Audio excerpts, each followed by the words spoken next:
The views expressed are not necessarily those of KSCJ and Powell Broadcasting Company. This program is not intended to replace the advice of doctors or other clinical providers. Consult with your practitioner to ensure the proper course of action for you. Welcome to When Things Aren't Going Well on AM 1360, FM 94.9 KSCJ. This program is dedicated to your mental health wellness and brought to you by Family Services, a United Way partner agency. Here's your host, Art Silva. Good morning, Siouxland, and welcome to When Things Aren't Going Well. This show is dedicated to your mental wellness and how you can help yourself navigate the daily highway of life. We hope to educate and motivate you to help improve your mental wellness environment. I'm Art Silva, and our show is brought to you by Family Services, a United Way partner agency serving the Siouxland community. Joining me today is my colleague and co-host, Brenda Geisinger, Chief Operating Officer at Boys and Girls Home and Family Services. Good morning, Brenda. Good morning. How are you? I'm okay. How are you doing? I'm great. Well, school has started, and we watch out for all those big yellow buses now. Yes. And give them the right of way, and don't ever pass a bus with its lights on. I think the whole neighborhood would turn you in. Mm-hmm. So take care of our kids. Well, it's the school year. And Brenda, would you please introduce today's guest and topic? So today we have with us Stacy Norton-Mondrell. She has been with us before. We are going to talk about children and school stress. Now that school has started and has been going for a couple of weeks, we're really kind of looking at the stress that the kids might be experiencing and the parents having their stress and what we can do to manage that. Well, good morning, Stacy. Good morning. And welcome to When Things Aren't Going Well. How are you doing today? Good. Well, thanks for joining us. We have a great topic, so let's get busy. Let me ask you this, Stacy. Let's kick off our show and talk about some of the factors that affect adolescents and children going back to school, the stress that they have to deal with. A couple really important factors for parents to consider with kids is the age of the child, as far as activities and the guidance they're going to need from parents to help them get organized. Young children get overloaded if they're in too many activities. So parents, typically, if they're in anywhere from kindergarten to third grade, maybe one activity a week. Some kids have church too, but the less they're in, the less stress they feel because they're just starting school and they have to focus all day and follow the rules. So they need time to play, the younger kids. Now, older kids, then you look at the personality of the child. Some kids, let's just look at if you have an introverted child opposed to an extroverted. The extroverted children, they kind of like to be out. They like to be active. They like to be around other kids, where introverted kids sometimes just need to be home.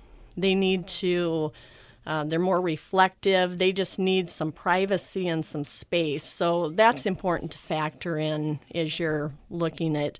And then if you have kids with anxiety, I find that really contributes to stress. The kids that have anxiety and kids that are perfectionists, school, they want A pluses.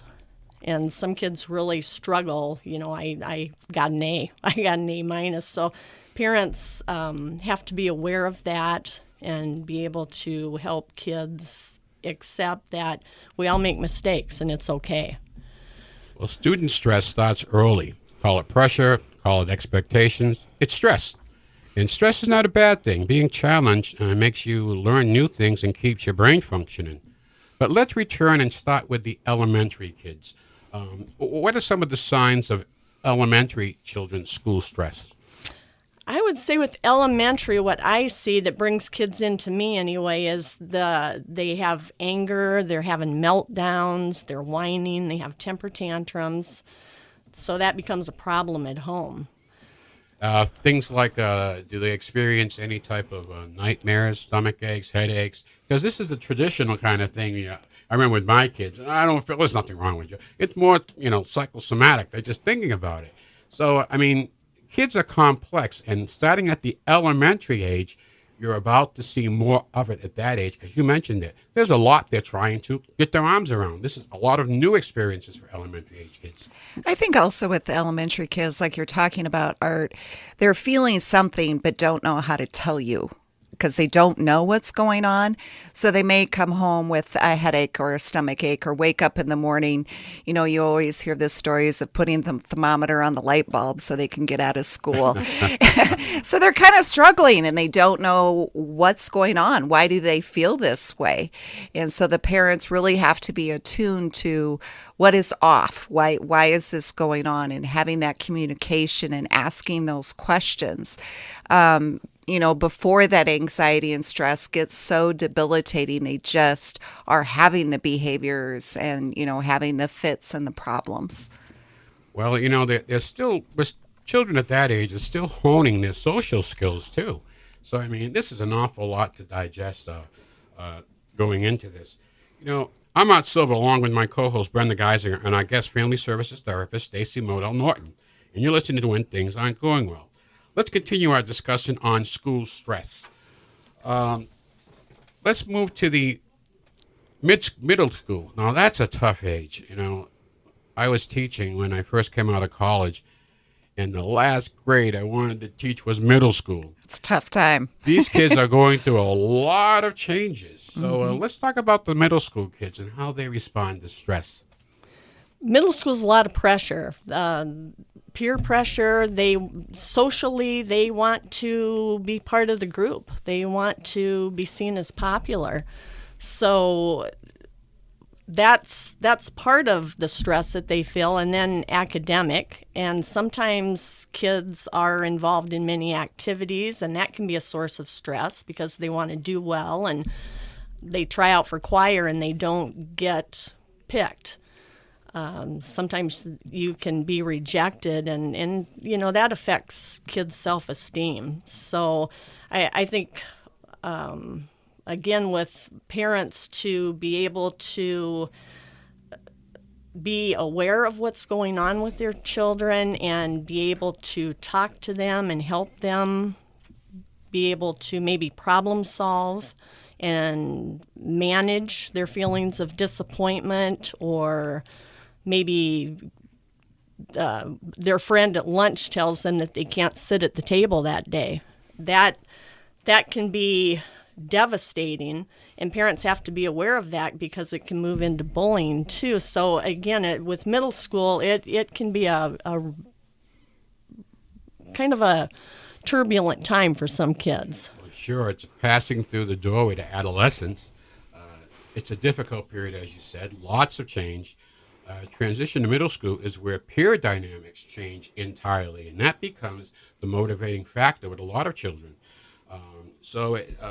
You talked about talking with your kids, and and view it like as the children get older, I think parents should become more of a coach as opposed to a director, and have things like a check-in every day. You talked about routines. We'll come back to that, but every day we're going to have a check-in. It can be at night when you come back in, but every day we're checking in and we're going to talk about what's going on, because you need to talk to your children, especially at this age. I think that's a great idea. Absolutely. And I think when you're checking in with your kids, it's really about asking the open-ended questions. It's very easy to say, how was your day? And they say, fine, and on we go. It's more of what was the best part of your day, so you can really get that dialogue, or what was the worst part, or what did you learn today, or how was lunch sitting, by your friend so-and-so, and really get that conversation going so they're willing to open up with you. We all know in middle school, and then when they become into high school, kids don't want to talk to their parents. I know, Art, you've told me stories of the best way to get your child to talk was riding in the car. Amen. They can't go anywhere. You got them. And that's a helpful little tip, whether you go to the mall and walk around or sit right next to them while they're watching TV. They may get a little uncomfortable, but it's a way to engage with them and start that dialogue.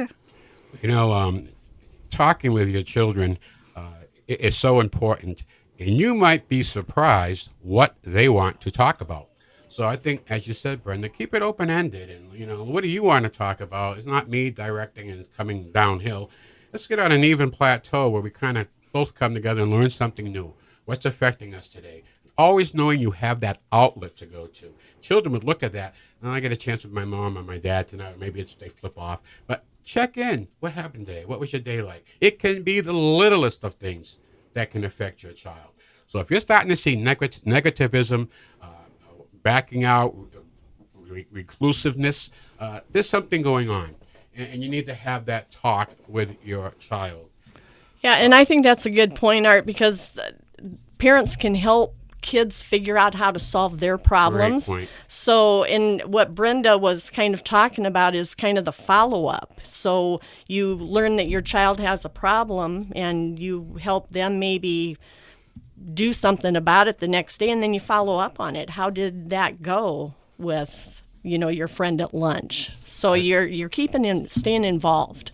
It's an experience, but it's one to be enjoyed because it passes so quickly. We're coming up on our break, so continue to enjoy the dawn of another beautiful day. We'll be right back with more of When Things Aren't Going Well, right here on 1360 AM, 94.9 FM, KSCJ. Let's face it, that happens to all of us. However, the pandemic has compounded all of our lives and activities. Even the simplest tasks seem harder. Hi, I'm Brenda Geisinger, the Chief Operating Officer at the Boys and Girls Home and Family Services. Family Services is a United Way partner agency serving children and families of our community, and we're here to help. If you'd like to learn more about Family Services, please contact us via email, website, Facebook, or phone Mary Pickens. At Family Services, we change lives. Welcome back to When Things Aren't Going Well on KSCJ. Here's Art Silva. Welcome back to When Things Aren't Going Well. I'm Art Silva along with Brenda Geisinger and our guest Stacy Modell Norton. Let's continue our discussion on school stress, and children. Let's change our focus now to high school.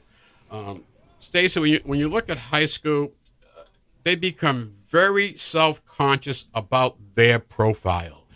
It's an intense focus now on not just grades, but the required extracurricular activities, community service, and pressure from parents on making that college selection. All these things come into play in high school. So let's talk about the high schools for a moment. Yeah, high school kids, that's exactly. They do have, many kids in high school feel pressure because it's like, I'm going to be an adult in 2 years, and I need to get good grades to be able to get into the college I want. I don't even know if I want to go to college. So just so many questions that they have, and the reality that I'm going to be done with high school here pretty soon, and I'm going to be out in the real world, and I'm not sure I know what I want to do. All the way through that process, when they're in middle school, you kind of think maybe they're going to grow out of it. They're going to get a little better. But if this continues in high school, where I think it's most obvious, because you see that stress can show up in poor grades, contrary behaviors. Older teens respond to stress by developing eating disorders or alcohol and drug abuse. So you can see the older the child gets, the more the pressure continues to grow if it hasn't been identified or if there hasn't been any action taken on this beforehand. So this gets all the way back to, we talked about a routine, and part of that routine is the check-in, the sleep time. We just throwing everything out the window that we've learned for the first 15 years, Your thoughts on that, Stacey? Again, it's important for parents to be involved, be active in what's going on, check in with them. I think we don't realize how important sleep is for all of us, but teenagers need anywhere from 8 to 10 hours of sleep. And a lot of times they don't get that. So then when maybe they're not in the best mood the next day, or they're argumentative, then, sometimes that can create power struggles between teens and parents. So parents to kind of step back and be aware that, that my daughter had 3 games this week.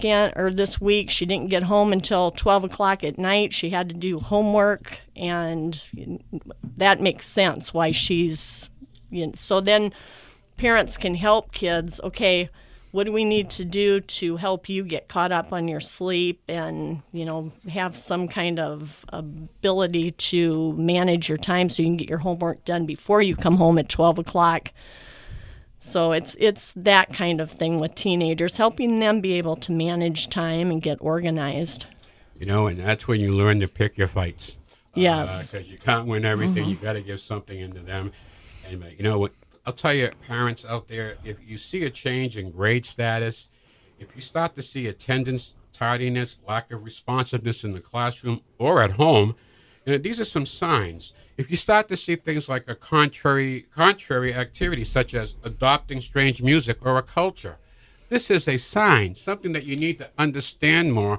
I'm not passing judgment on what it is, but you need to understand it more so that you can be more of an assist to the person, to your child going through this difficult time of life. Let's not underestimate the stress in high school, peer pressure. I got to get ready for school, and some of these questions and challenges may be too quick, too fast, and too much for some people, for young people. So that's why I think be a director, be a coach, create an environment where I said this to my kids, if there's anything that you can't talk to me about, I have failed. And I think opening up that dialogue, they'll come to you. They may come to you in different ways, but they know that you're the last stop and that you can help. So I think parents out there, it's a tough job. We don't say it's easy, but to do it right and without you having to go through an awful lot of stress, etc. Pull this together with your family, talk about it, assess it, and then see if you need to put an action plan in. Do you have a kid in elementary school? Do you have a child in middle school? Do you have a child in high school? Believe me, they are all affected. Brenda, we have adolescents in our school. What do you see?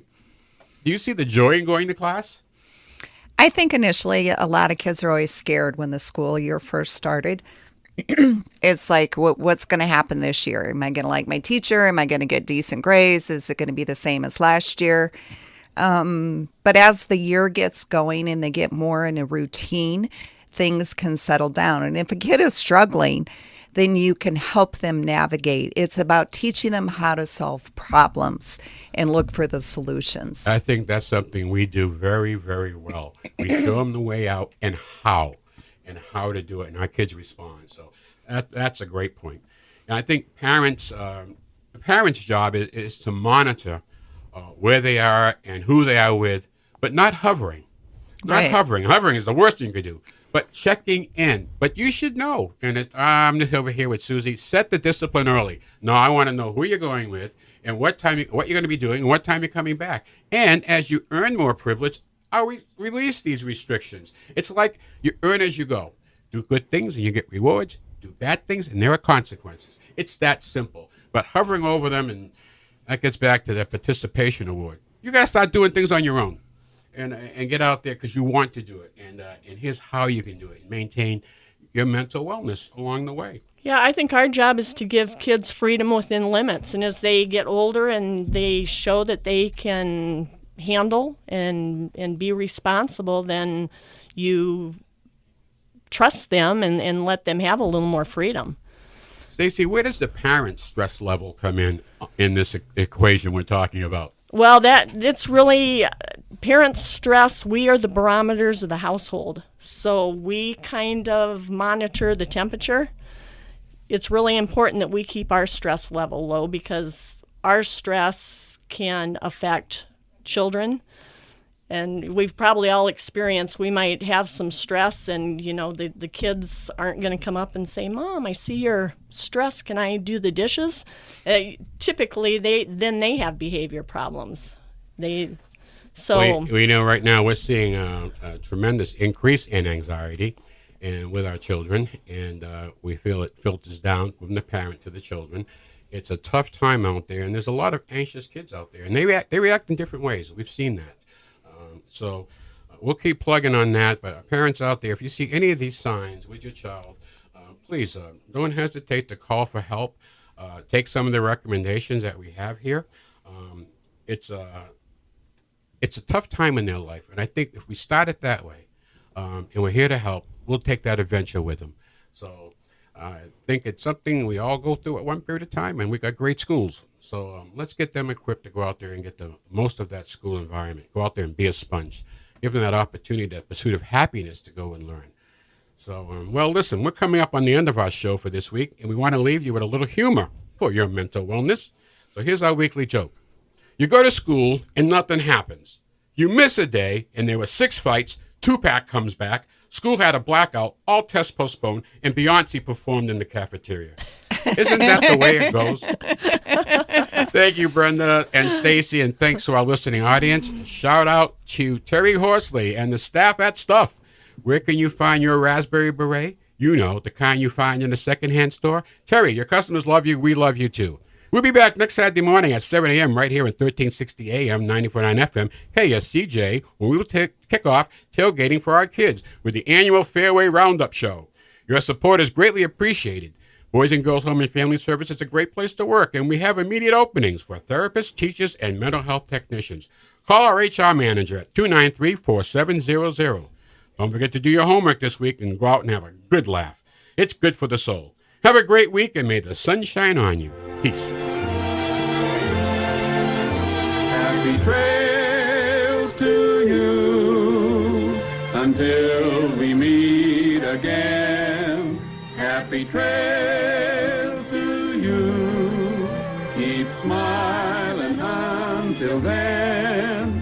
Happy trails to you till we meet again.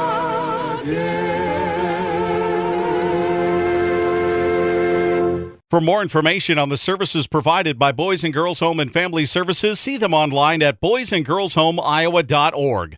Or you can call 712-293-4700 to get more information about family services, residential treatment, the Opportunity School, the Siouxland Family Center, and more. At Boys and Girls Home and Family Services, we change lives. We change lives. We change lives.